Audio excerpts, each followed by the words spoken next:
Hi, I'm Alvaro Henrique, and we are back to one more lesson.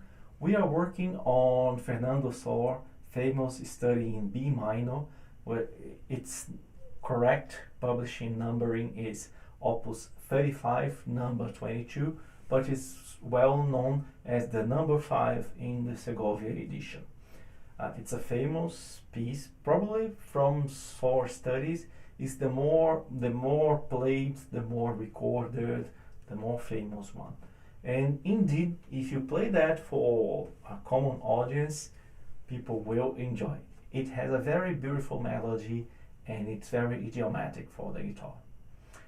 Our edition, unfortunately, which you can have for free on the link below, has no fingerings, but this piece is simple enough so you should be able to read that and play that at this level without any fingering at all. There is only one simple trick that I'll teach you in this lesson to make the fingering a little bit more friendly, and it's not a very obvious choice, but it's quite a simple fingering. It's something that you should be able to finger yourself right now. Of course, if you feel like writing to make it easier to remember, do so. A blank score is a score that you didn't study. I myself scratch a lot and do lots of notes. I paint, I color the scores I study, so you should be able to write down everything you feel will help you play. So don't leave the page totally blank. And you can include fingerings, of course, but what I was telling is that you should be able to work from an edition without any fingerings at all at this level that you are. Okay? Fine. This piece is famous for its melody. It's a very beautiful melody and it's a very crystal piece. It's very important to play that without any buzz. So you can work that very slowly and make sure that you are pressing very near to the fret throughout the piece. And work with the metronome slowly, making sure that you are playing very near to the frets all the time, and it should be able to play that with 100% of cleanness. Okay. Probably on my recording you may hear some noises, but because my guitar unfortunately I need to go to a guitar maker to regulate it better. But given the current pandemics challenges, I prefer to work harder and face some noise from a guitar that needs to be regulated than to risk getting COVID. So you may hear something like I play a note and when I take the finger off, the buzz is quite loud. Or when I play an open string and then another note, then because the strings are very close together. But the beginning of the note must be clear. In this piece, it's easy. You can do it. Go for it. Don't make yourself happy without playing all notes perfectly. It is possible. You should be able to do. Just press each note very near the fret and it should go. This melody, it's a very beautiful melody. You can shape it in two ways. One is to shape it playing louder as it goes up and playing softer as it goes down. Something like.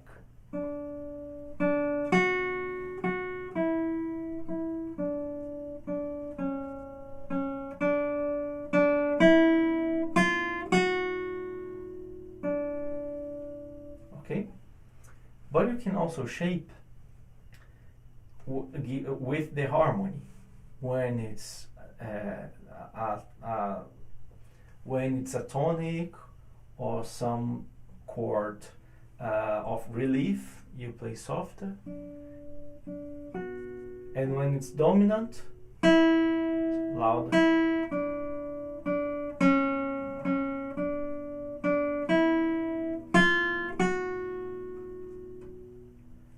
Then you're gonna notice that things like that will happen. Let's start from the beginning. If you shape the melody only with the melody shape, going up, playing louder when it goes up and softer when it goes down, you're gonna face challenges like that. You begin with a D, then more, and then you should play less because it's going down. But if you shape with the harmony, you are playing tonic, dominant. So if you shape with the harmony, you should play more. If you shape with the contour, you should play softer. How do you play? That's on you. You have to choose which criteria you find better to shape your melodies. Of course, try both, and then you can choose not only the one you prefer the most, or even if you have a preference, you can use some elements of the other possibility. For example, when we have repeated notes, you can use that as a way to prepare for what's going on. So you don't need to play the same. And if you want to make this contrast of dynamics, I recommend you not to play apoiando, rest strokes, throughout the piece. This is one of the pieces that very often guitar teachers use them to make their students work on rest stroke, and they ask them to play apoiando, rest stroke, on all soprano melodies. It is possible, especially because it's a very slow melody, but the problem with rest stroke and apoiando is that you cannot have a good dynamic contrast. You can have some contrast, but it's very little. Rest stroke allows for more dynamic contrast.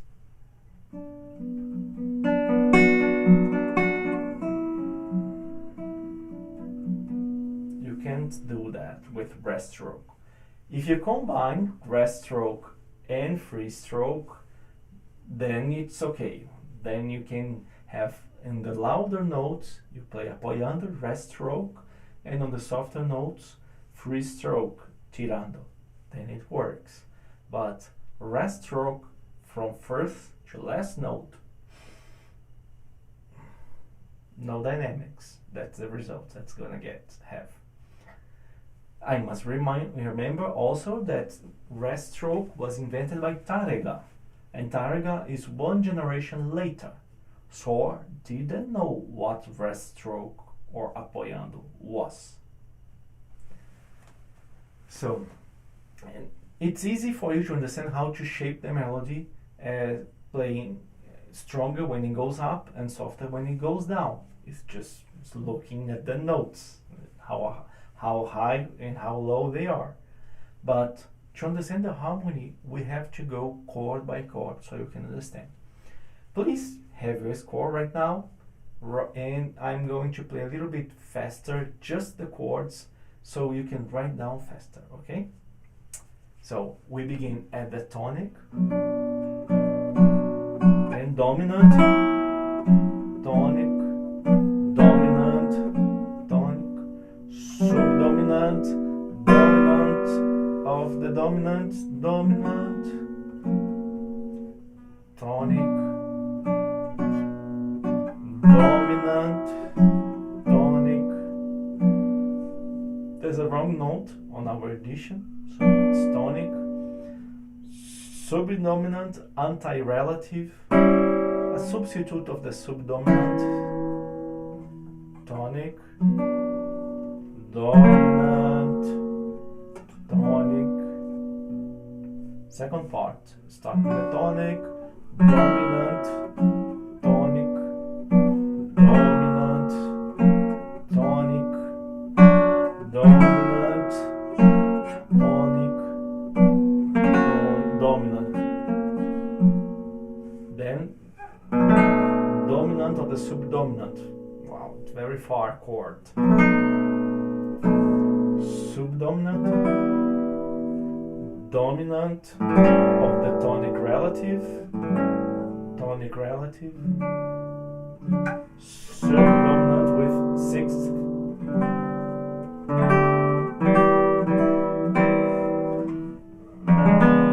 dominant of the dominant,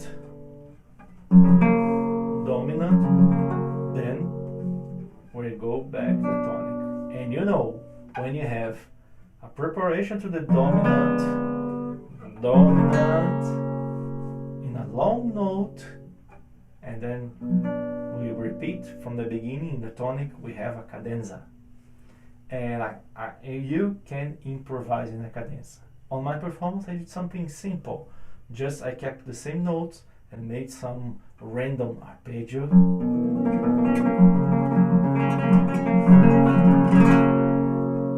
And then back. It's quite easy, just make some arpeggios beginning with P so you can still sense a rhythm, but please don't use the same formula. Then it's uninteresting, you know, play something once P-I-M-A, then P-I-M-A-M, then P-M-I-A.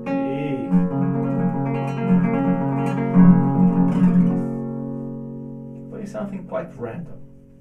Then it's more interesting. Tonic,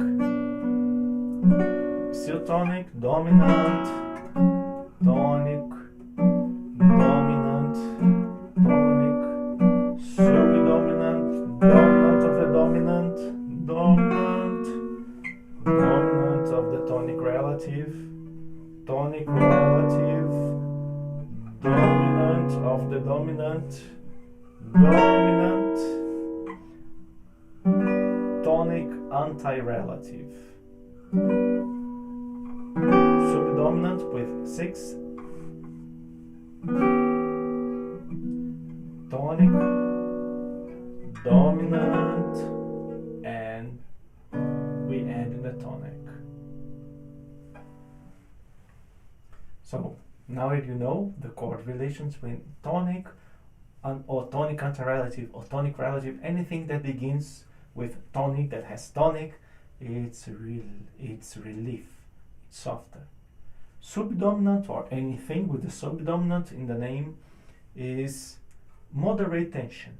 And dominant, any kind of dominant, anything that has dominant on the name, is strong tension. So tonic, tonic, dominant, tonic, dominant, tonic, subdominant, dominant of the dominant, tonic. And then you can shape your melody according to the harmony. This is a very beautiful piece. I hope you enjoy. I was almost forgetting about the fingering. So on the beginning, you may have seen it already. On the beginning, we play the B minor. Then you have to play a F on the first note of the second measure. And instead of using a full barré, which you can do an arced barré. So you prepare your hand as if you would play a barré, but then instead of putting the barré, feeling all strings, you just allow your arm weight to make the finger get in touch with the first string, and that's it. Arc your wrist, use the same muscle that you use when you are riding a bus or a metro and then the vehicle stops. You have to hold yourself on, use that same muscles, and that's it. I'm not covering all strings, only 50th and first. But it's possible, depending on the guitar which you have, this B on the bass won't be heard anyway, this far. In mine, it still has, so it's interesting for me to keep the B on the bass here. But if your guitar doesn't have a long sustain, then go with the first finger there, it's fine. There's only one more trick. In the end, there are two optional tricks for you. The last chord, we have a barré also, and then we have to play a B. If you want to use finger 1, it's best for you to release the barré but keeping finger 2, and then you can even put some suspense on it.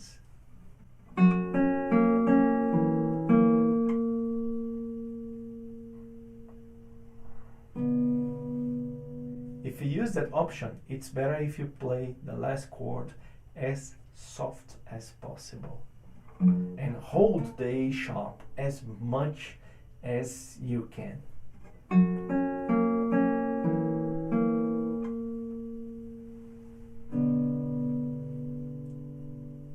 It's not for the faint of the heart.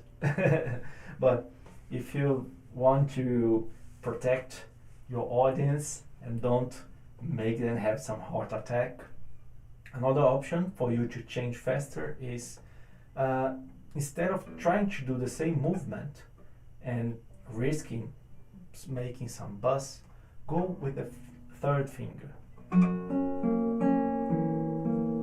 Prepare, the third finger is above the 50th string, and then you go.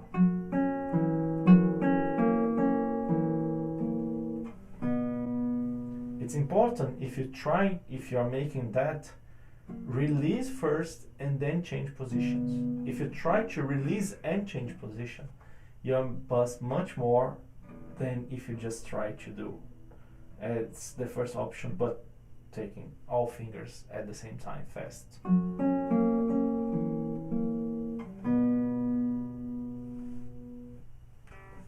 Have fun, enjoy this beautiful Sor study.